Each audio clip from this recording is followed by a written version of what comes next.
You're listening to episode 142 of The Secular Buddhist.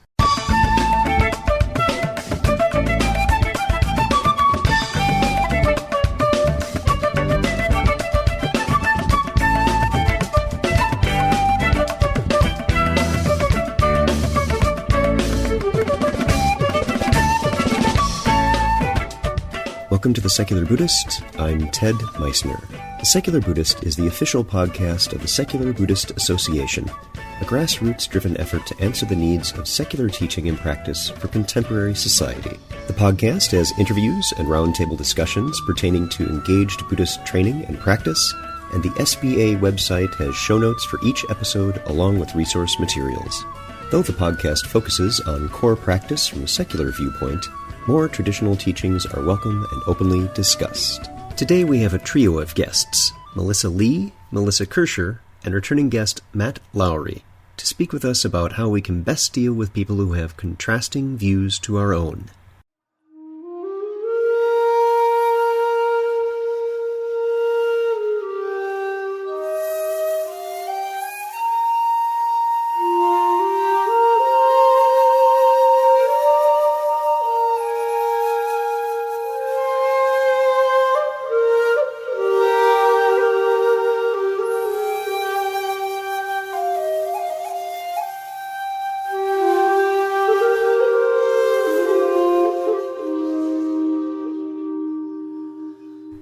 How often do we have conversations where all participants agree completely on all points, just shy of never?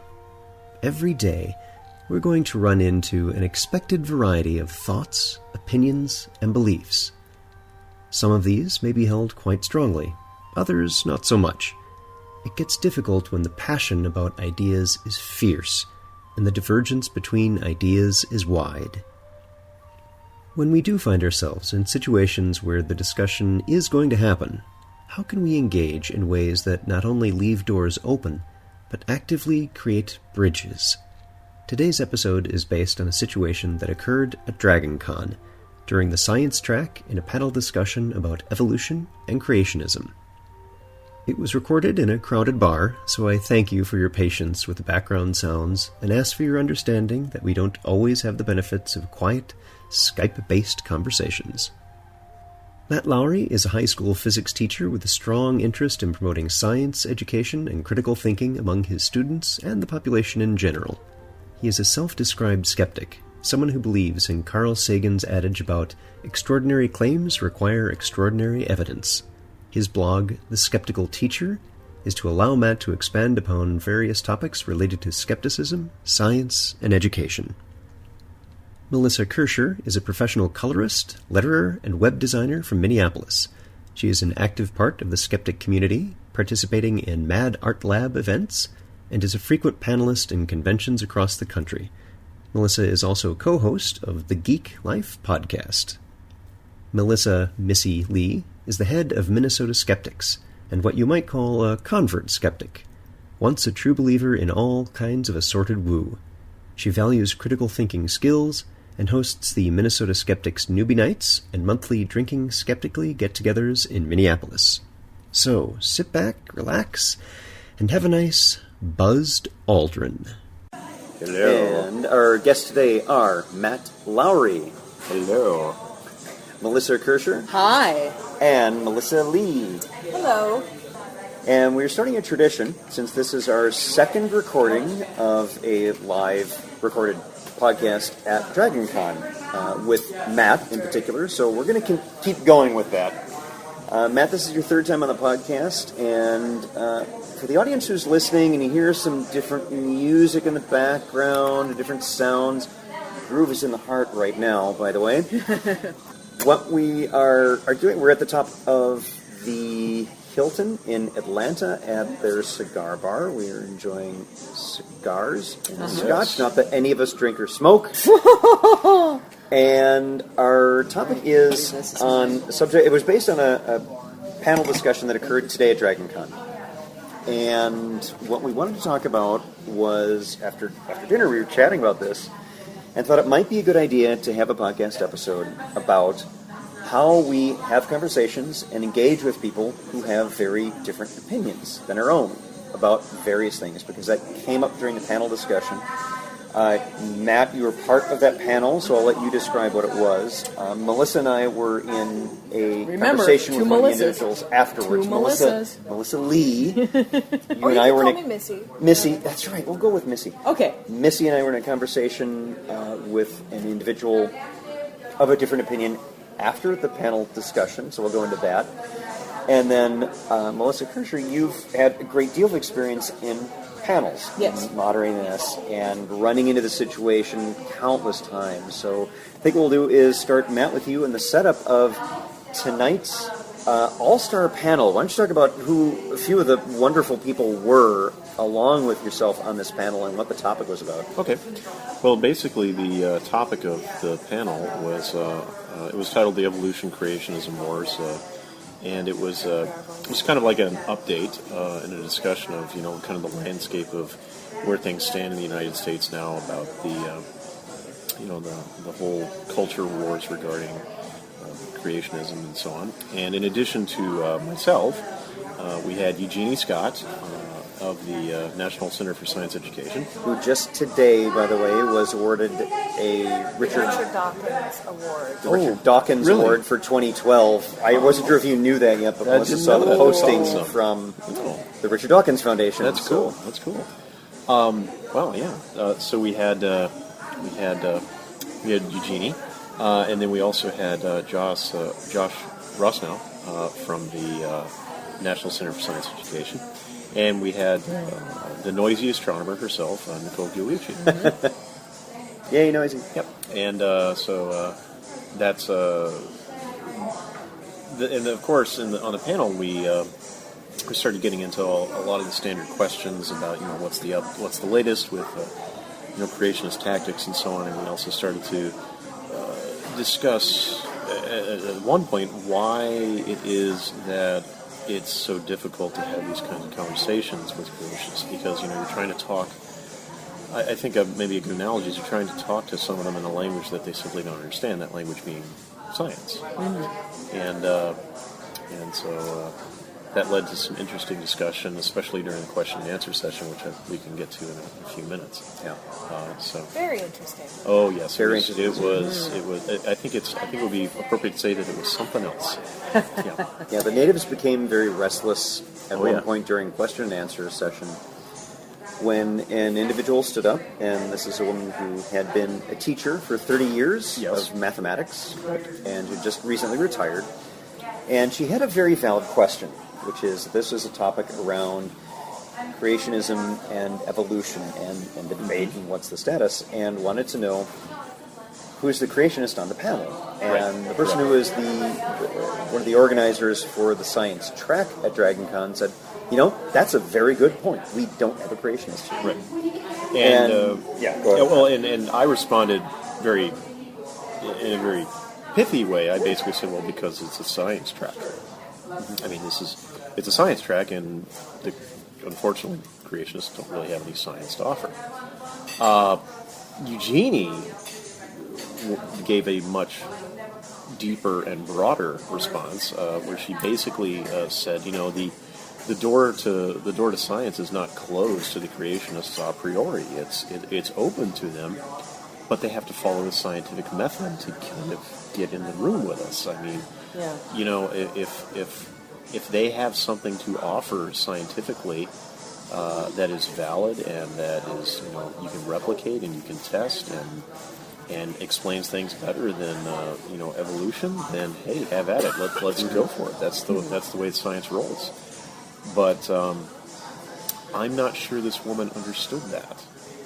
Well, I think part of the problem of that argument is that, I understand that's what creationists need to do in order to enter the scientific debate, but the problem from the creationist end of that spectrum is they have to cross over onto the science side in order to even make their argument. Right. Which is a huge hurdle for them. Right, and that got to the point that Josh made on the panel, where he was talking about how it's kind of a strange irony for the creationists because they, in one sense, belittle science because they're attacking one of the strongest theories in science, that of evolution and related theories. Yet at the same time, they want the stamp of approval of science because they know they respect science, even though they're not necessarily willing to outwardly admit that they respect it. They want that badge of honor, so to speak, because of it. The problem is they don't want to play by the rules. And Eugenie was very good. I can't remember exactly how she said it, but she said something along the lines of, you don't just go teaching anything to kids in school. The stuff that you teach to kids in school is the stuff that is vetted by the scientific community. Yeah. Right? But they don't want to talk to the scientific community, the actual scientists and the researchers. What they want to do is they want to go straight to the kids. So that they kind of want to do the process completely backwards. Mm-hmm. But they want the stamp of approval of science. And well, they want to bypass all the hard. They want to bypass the hard part, which is actually doing the science. Yeah. I just wanted to mention one of the first things that she said, which got the whole room riled up. Oh, yeah, the woman, said, the mathematician, the yes. math teacher, right? She said, statistically, if you believe in evolution, you're an idiot.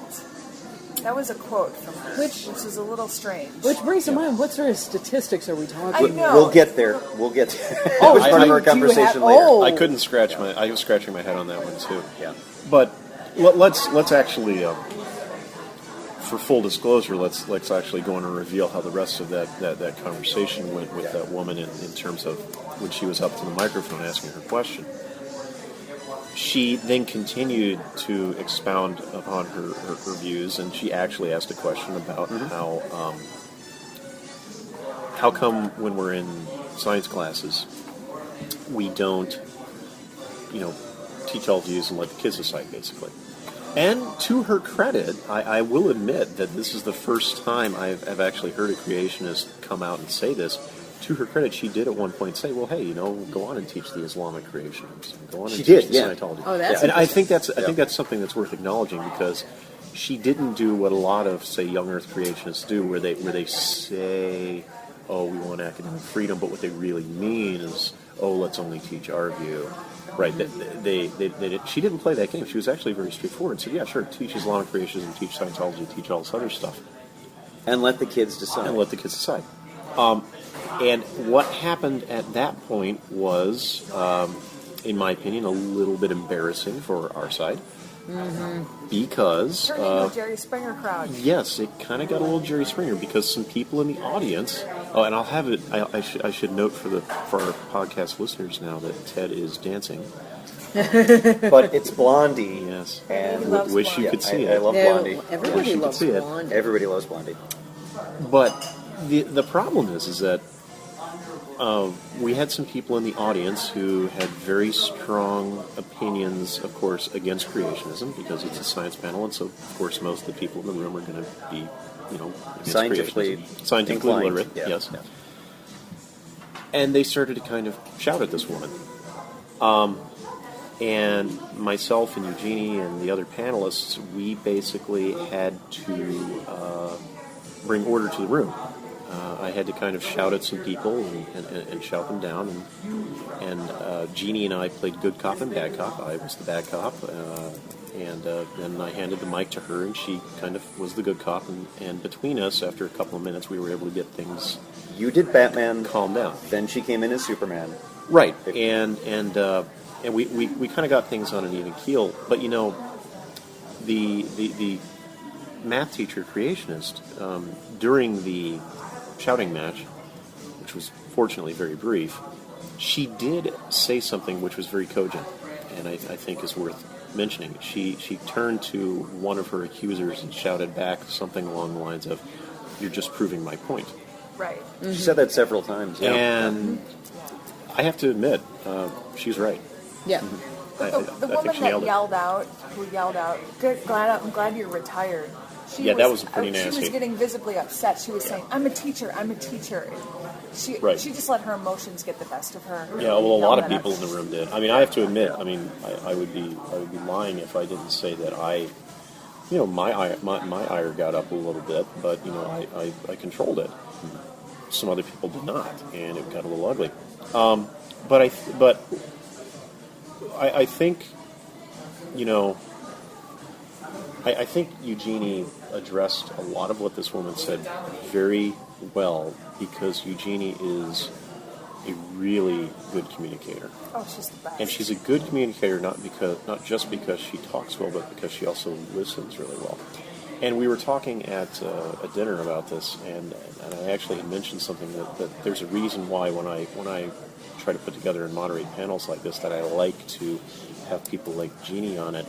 And though I respect and love the man dearly, I don't think somebody like P.Z. Myers is necessarily the best choice, because I think when you get into the questions of religion and whatnot, while P.Z. is an amazing scientist, and when we're talking about science, he was just wonderful.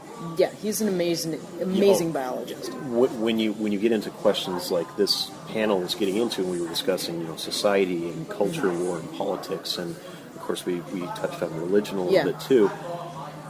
We want bridge builders. Yeah, PZ just is going to fall flat on that. No. I will interject this, is that it takes all types to move the ship. Right. And I think it's important to have a few bulldogs. Oh, yes. Matt was talking about that at dinner earlier. I think may have been Yeah. before you arrived. Oh, probably. Matt, how was you? I basically said if you want somebody who's going to be like your berserker warrior who's going to go into combat, that's PZ. Yeah, you want PZ or Dawkins but if you need or somebody Hitchens. but if you need somebody who is a You need a good peacemaker, diplomat. if you need a diplomat or a peacemaker, that's Eugenie. But you do need all kinds, because different Yeah, that's people true, respond yes. to different things. Because that's on true. the other side, you're going to have your berserkers and your diplomats. Exactly. The berserkers are going to respond to the other berserkers. That's right. Yep. That's how you have a good team.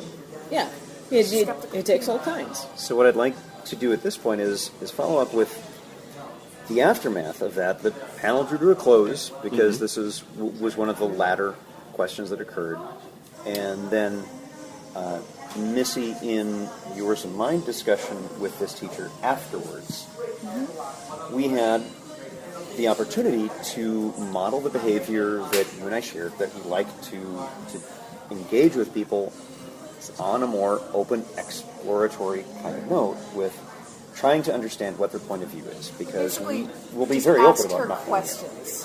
Yeah, so tell us about that and how that went, and then once I'll have you kind of jump in. sure. That, Well, all I said was when the commenter, we didn't even get her name. You realize that? We didn't. We should have And- gotten her name. and names would be removed to protect the innocent.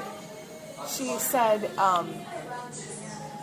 all I want is for the other point of view to be taught in schools. Why can't we do that? Why can't we teach the other side of the debate? And I said, ma'am, why can't you teach that 2 + 2 = 5?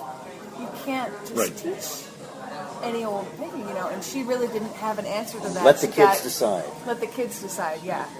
She really didn't have an answer to that. She kind of got flustered, and she said, well, in some places they do. Yeah, And that and was like her answer. Really? to which my criticism is, well, okay, then does that make it right? Right. Yeah, there was Of course, she would say no. That doesn't. there was make a dismissal of the legitimate point that we would all agree, letting kids decide on a point that is demonstrably false is probably not the best idea. right. The question I had for her was around her comment about I'm a mathematician. Mathematically, statistics show if you believe in evolution, you're stupid. And so my question around her was, so help me understand, because I don't understand this. Yes, she said that. What is your That just baffles me. what is your mathematical criteria for identification or discernment of intelligence? And again, there was an admission that this is just my opinion. If you believe this, you're stupid. Like, okay. And so we made Did you progress. tell her that's not statistics? We had the understanding that was her opinion. And then the follow-up question I had for her was around, because at that point, one of the folks who's organizing the science track was again, I was very proud of this, positively engaging in dialogue. Right, that would be Drew Myers. It would be Drew. Right. And he said, you're absolutely right. We didn't have a creationist on this panel. Would you do this? And to me, it was very telling that the woman, again, very honest, and I appreciate that, said, she was. I don't actually know anything about this. I only do math. I would have to learn a bunch of things. And essentially... That's the rub.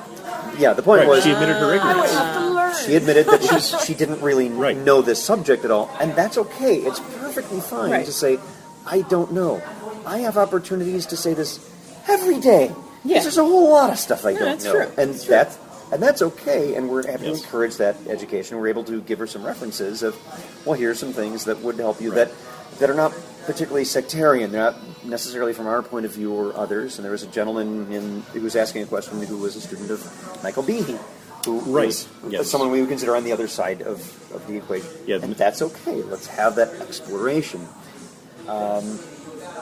Missy, was there anything else you wanted to add on to that, just our after panel dialogue with the woman? No. No, okay. No. I think something else that bears mentioning is this is something that came up during the panel where I can't remember how we got onto this, but the discussion came around to why is it that some people resist evolution or climate change and global warming science, or maybe science in general. Why do they resist it so vehemently? And I think that between all the panelists, we were able to kind of speak to this. And I know that Eugenie Scott was doing a more specific presentation on this later in the evening. But it's, I don't know, I guess the closest thing I can say is that people identify with a worldview. And if they sense that worldview is threatened by something, they will attack that thing. And it makes them dig their heels in. right. Because, for example... There are studies on this. Oh, yeah. Splashback, what's the effect name? Yeah. Is it the backsplash effect? Backsplash effect? I can't remember. Yeah, something like that.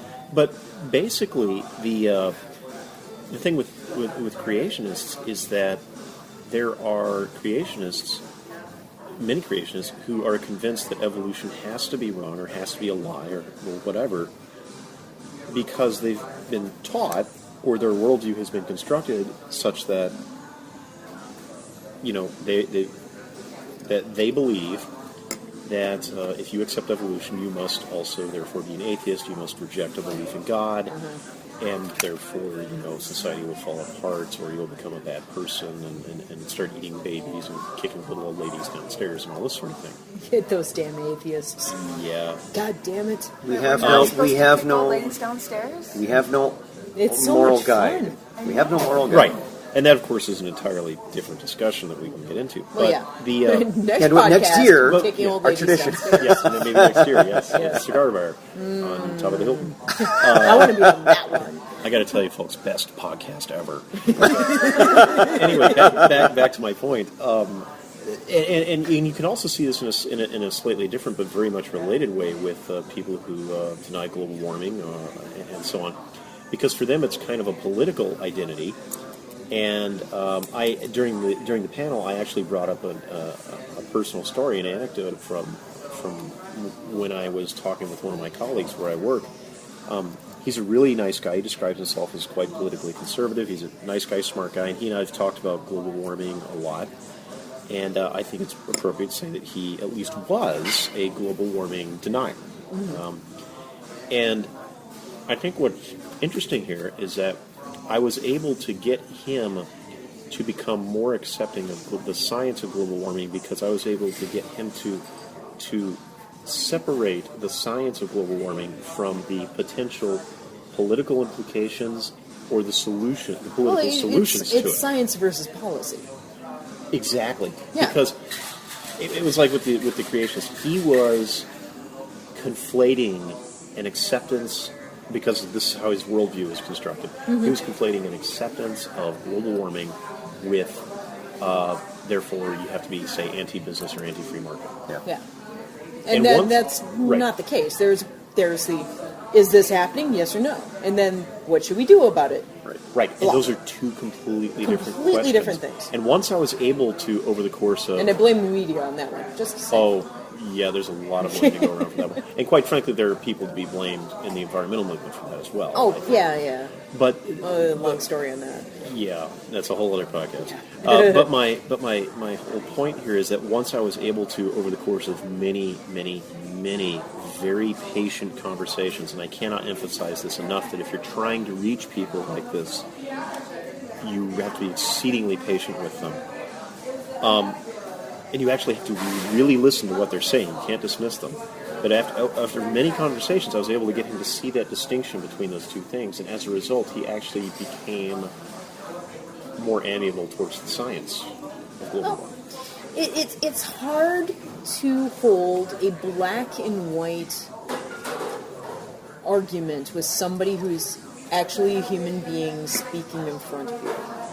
Right. I think it's very important to engage people face to face. I mean, on the internet, it's very easy to turn somebody into an abstract. Yeah. Oh, you're just a troll. You're just a troll, and therefore I can treat you like digital letters on a screen. And you know, can I interject real quick? Yeah, go ahead. Something that's really interesting. I don't know if you guys caught this, but when some of the people in the crowd were kind of yelling at the mathematician woman who was the math teacher who was the creationist, there was actually one guy in the front row. You guys probably didn't hear it because you were too far back. But there's actually one guy in the front row who kind of said loud enough so I could hear it that looks like we got a troll here.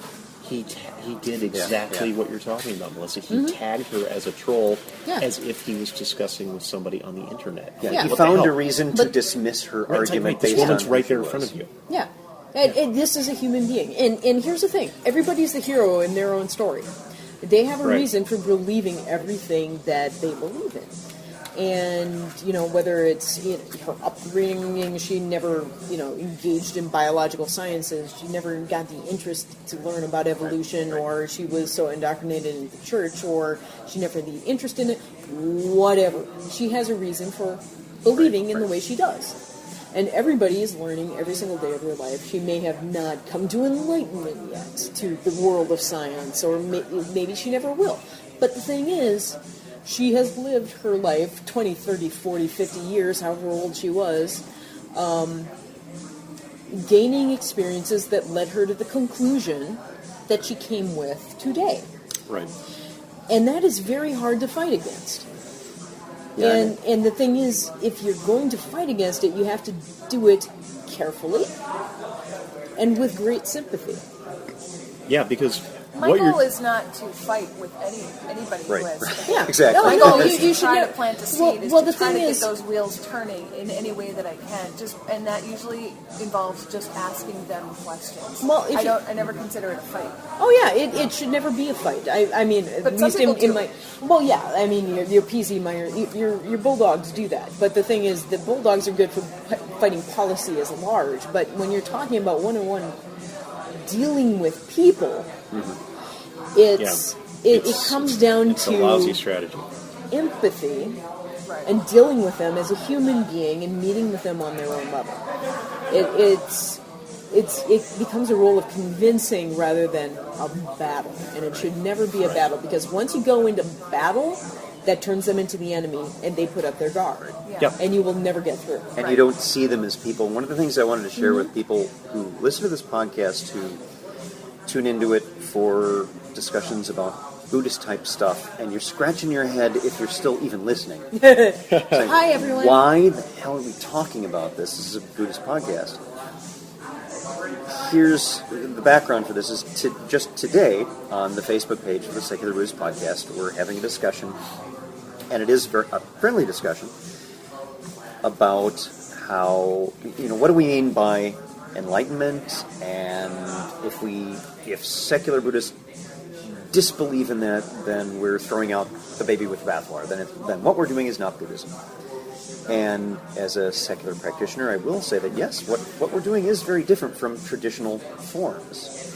And that doesn't mean that this is disparaging traditional forms. And what I tried to help plant that seed and clarify that misperception about what our views are and our approaches are, is that it's not a a disparagement of someone's belief system. What we want to do, and I've heard this message again and again because this has come up in several of the panels in the Skeptic track during DragonCon, in how we engage, is this true and sincere questioning. If we can't honestly question someone in a fashion where I really want to understand because I don't, and that's a very true statement, then please shut up, because the insincerity that you have when you say, well, why do you think that, is very, very clear. We do see that. And so the discussion... And people aren't stupid. They're not stupid. No, they get they pick up on that. And so the discussion today was, from my part, a very sincere and honest exploration of, okay, so we agree on what, say, the classical definition of enlightenment is and what the Pali Canon says.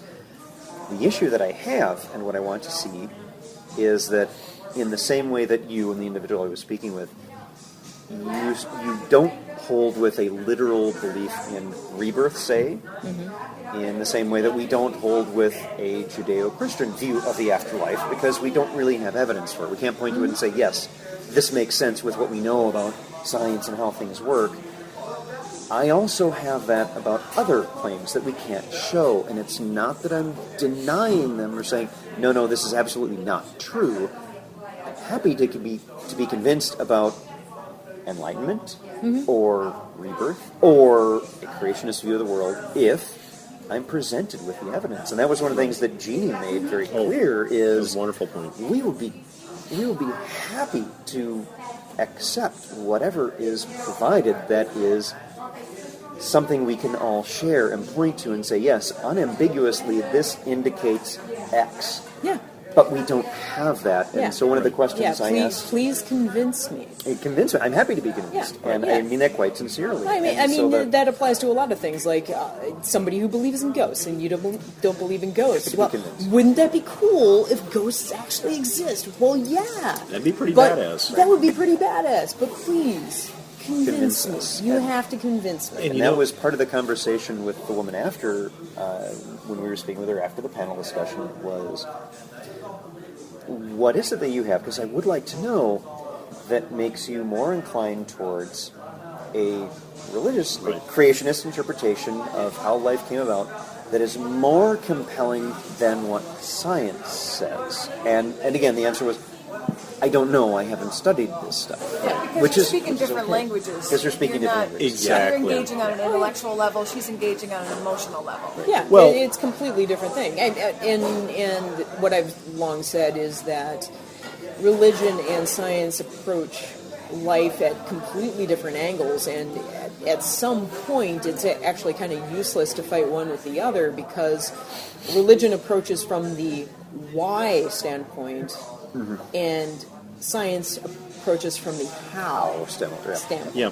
it's I just want to mention a couple of things, because I'm glad, Melissa, you said something about ghosts, because I was actually on a podcast.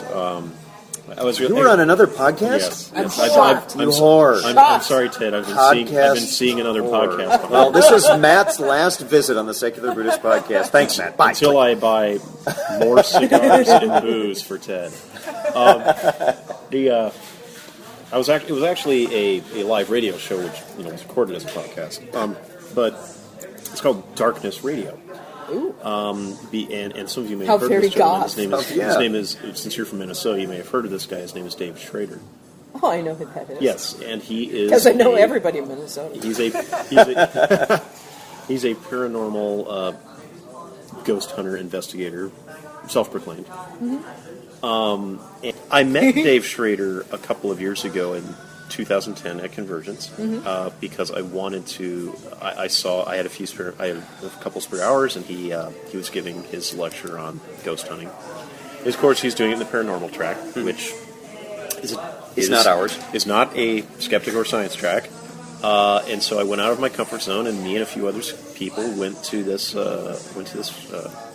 talk. And for the most part, I have to admit, as far as these supposed ghost hunters go, he was actually pretty good, because he spent a fair amount of time in his talk severely criticizing his own field. You know, I think the thing that really stuck out is he's like saying, you know, if you're like going around in a spooky old house and you kick an old dusty sofa and then you start taking photos all over the place. Yeah, those little things that you're seeing in the photograph are not orbs. They're not ghosts or spirits. They're dust.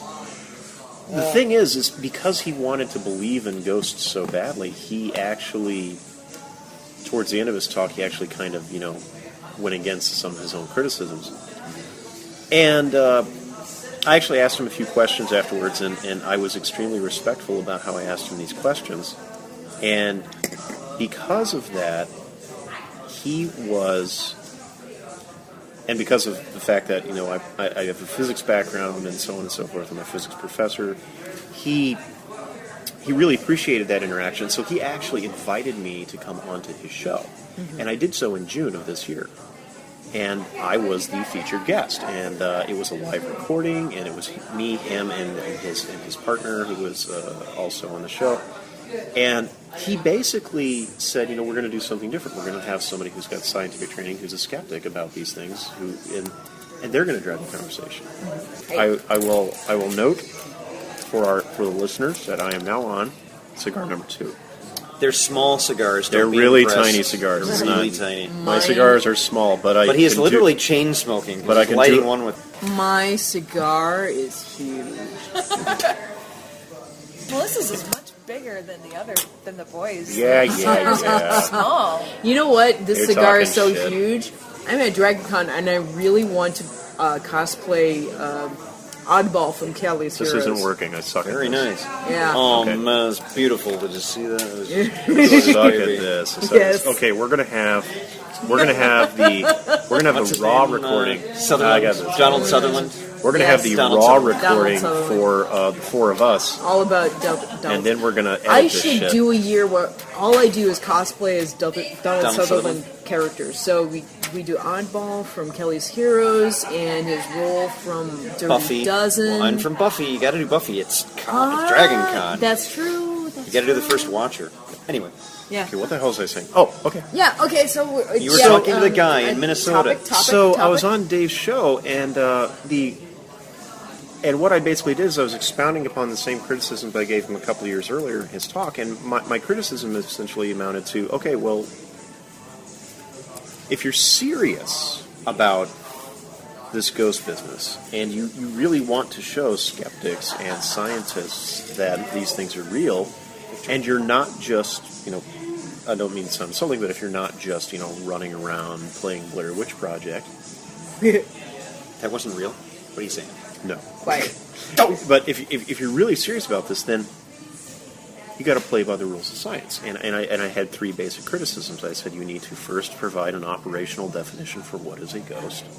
Yeah. Second, you need to say if you claim that you can detect these things, you need to outline the physical mechanisms by which these ghosts can interact with the universe around us. And number 3, you have to separate what is a, quote, legitimate ghost signal from something else that could cause the EMF meter to go off, like, I don't know, electrical wiring in the damn walls. Yeah. And this led to it was like an hour-long discussion that we had on his show. And, you know, he was very receptive. I mean, he still believes in ghosts, but to his credit, he admitted he really did this well. And I think this is because because of the way I went about this, he admitted that the ghost hunting community doesn't do those things. Mm-hmm. And he admitted that was basically a flaw. And you know, he admitted those flaws, and it was a very fruitful discussion, and he said that he would like me to come back. Nice. And so we're going to be able to continue that discussion. I mean, this is back in June, and I just haven't had the time yet, but I'll get in touch with him and maybe see if sometime this fall. But I think that's a good example or a good way to kind of go about this sort of stuff. Yeah, give them blueprints rather than arguments, essentially. Like, Right, here's right. how you approach science. And I think part of the fundamental misunderstanding in the creationism versus evolution argument, as well as like even the climate change argument, is that There's a fundamental misunderstanding about science for people who do not deal with science on a daily basis. Right. One of the greatest things about science is that it's self-correcting. Is that it's that we, as a scientist, there is never certainty. There is never provisional acceptance. It's always Right. provisional acceptance. There is never, ever certainty. It's this model fits best as we know. And then we have to keep digging deeper and deeper and deeper to get finer detail. Exactly. So there is never, and if we find something that contradicts what we know, well, that means we have to change our model. Right. And that's just the way it works. And the Just thing, like they do with the Bible.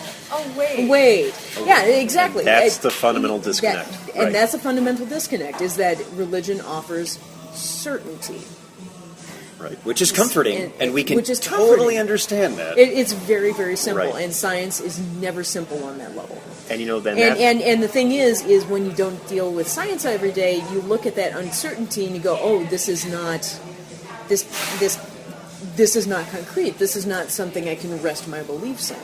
yeah, and that goes back to something that I think is also very, very important to note. And this goes back to the question of the empathy that somebody mentioned earlier. That if you're asking somebody who comes from, say, that very sort of fundamentalist religious worldview, which is providing certainty and comfort, and you are asking them to seriously question this worldview which has provided them comfort for their entire life in many cases, and potentially asking them to give up large chunks of that worldview. Not saying that you have to give up a belief in God to accept evolution, which is a huge fallacy, but maybe give up belief in a fundamentalist creator God. Yeah. That is asking a hell of a lot. Oh, goodness, yeah. I mean, you're really asking a lot of people to do that. I mean, if you when you're asking somebody to stop believing in black and white and look at shades of gray, and that takes a lot more processor power. Let alone color, like Matt Shoes, for example. Exactly. Exactly. And People's it's entire lives are built around their religions. Right. Their entire Yeah. life. It's Exactly. not the same And as it- believing in a ghost. And it's not just, what they personally believe in the structure in the world, it's their family and their friends Right. Right, and it's their people, social life. It's their social It's their life. tied culture. into so much. And that's like the most potent thing in everybody's lives, is the people we deal with. yeah. I mean, one of the reasons why we four are here at DragonCon is, quite frankly, part of the culture. Oh yeah. We love geek culture. That's why we're here. Yeah. And if somebody told me that I couldn't, go to DragonCon because that geek culture is bad or evil or something, I would look at them and I'd say, you're crazy. What the hell? Have I you wouldn't. tried it? I wouldn't accept that. Yeah. Right. So one of the things I'd like to do to kind of wrap things up, because we do want to go to another panel talk where excitement will ensue, is, again, for the people who are listening, I could hear some head shaking of, these scientific materialists. They see that as their religion, that's their dogma. And one of the points that I would like to make, and this is one of the ones I was trying to make this afternoon on the Facebook page for the Secular Buddhist, is in communicating this practice, what we do, we say that this is valid for everybody. This is a people practice.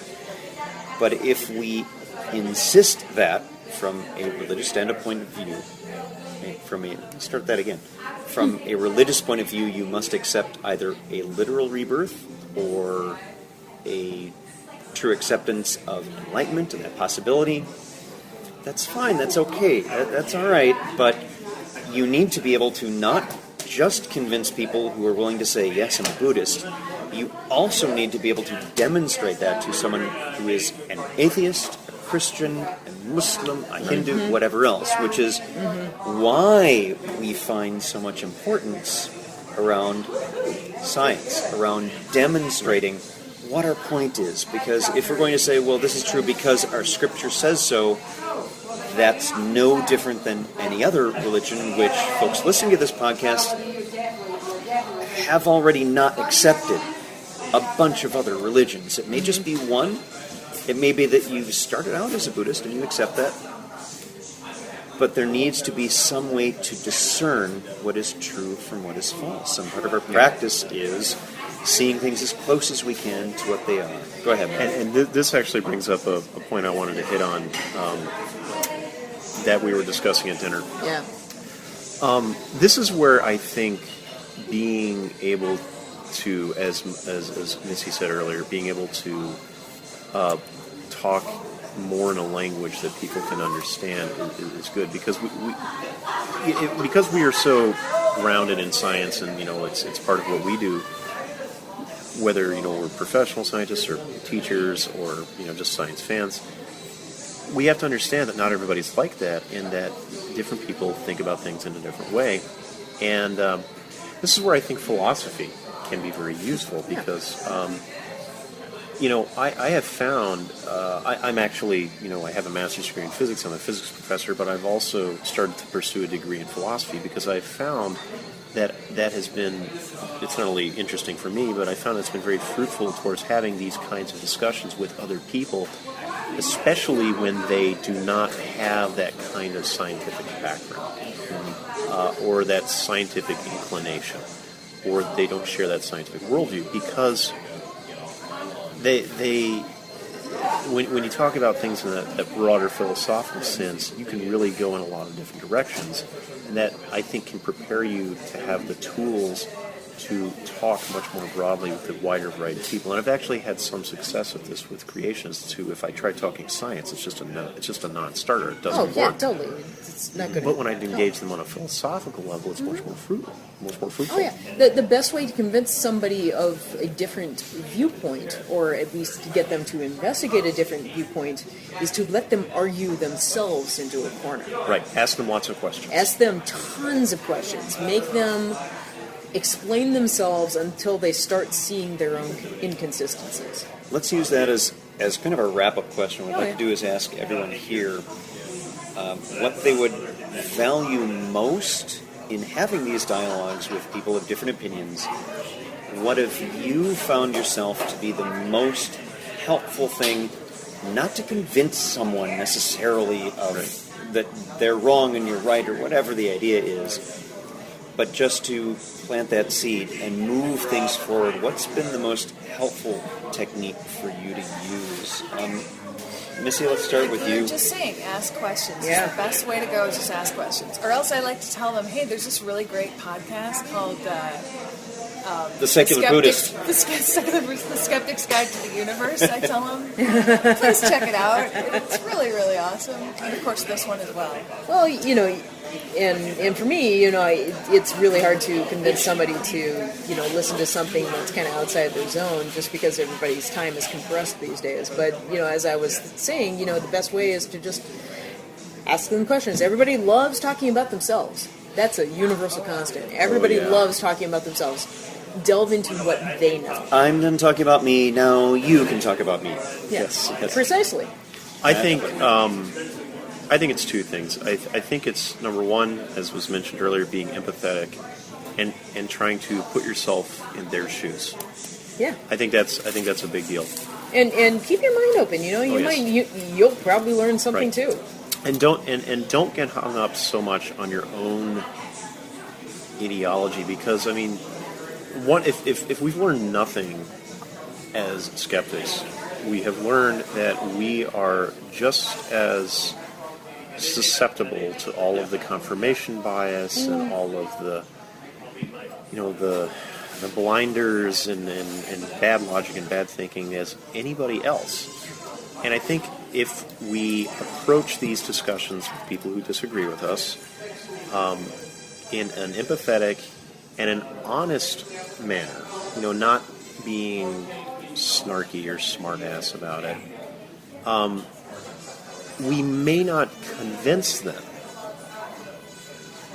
and they may not convince us, but at the very least, we will have respect for each other.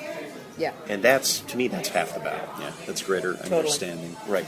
And folks who are listening to the podcast, particularly if you've been listening for the past few years that this has been on, that my own way of engaging in this has evolved over time. It has become a more sincere inquiry to what the other person's point of view is, because I can quite genuinely say, I don't know. And that's okay for us to say. So once again, our guests tonight are Melissa Lee, Missy Lee. Say goodnight. Good night. And Melissa Kaercher. Bye-bye. And again, our guest for the third time until next year and possibly sooner is Matt. Matt, thank you very much.